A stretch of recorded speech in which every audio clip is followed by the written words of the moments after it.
बिस्मिल्लाहिर्रहमानिर्रहीम। अस्सलाम वालेकुम डियर स्टूडेंट्स। आज का क्लास है surface area to volume ratio, यानी सतह के रकबे और हजम का तनासुब। खलियों यानी सेल्स का दोनों अतराफ से मुशाहिदा करना ज़्यादा आसान होता है। खलिए की सतह के ज़रिए से खुराक और ऑक्सीजन का नफूज यानी डिफ्यूजन होता है। फाजिल मादे भी इसी तरह और इसी मैकेनिज़्म के थ्रू जो है वो खारिज होते हैं। इस शक्ल में आप देख सकते हैं कि बड़े खलिए बी का सतही हिस्सा ए के मुकाबले में ज़्यादा हैं, लेकिन ए की बनिस्बत इसके हर इकाई में प्रोटोप्लाज्म की मकदार वो ज़्यादा होती है। इसीलिए ए खलिया बी खलिए के मुकाबले में ज़्यादा खुराक और ऑक्सीजन लेता है। जड़ों और तनों के सिरों के खलिए छोटे होते हैं।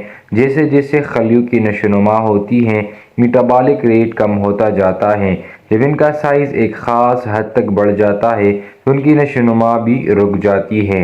खलिया एक ऐसा खाना है जहाँ बहुत सारे कीमियाई तामुलात यानी केमिकल रिएक्शन सरअंजाम पाते होते हैं।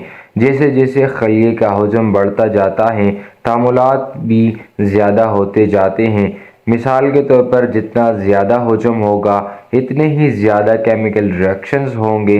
तमाम खाम माल जो कि खलिए के मेटाबॉलिज्म के लिए ज़रूरी होता है, खलवी जली के ज़रिए से खलिए के अंदर दाखिल होते हैं।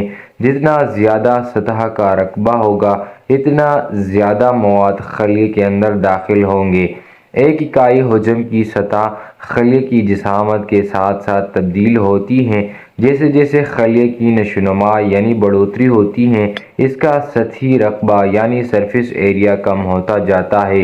एक ऐसा वक्त भी आता है जबकि इसकी नशोनुमा इतनी हो जाती है कि इसका सरफेस एरिया बहुत कम हो जाता है और मज़ीद मवाद दाखिल नहीं होता।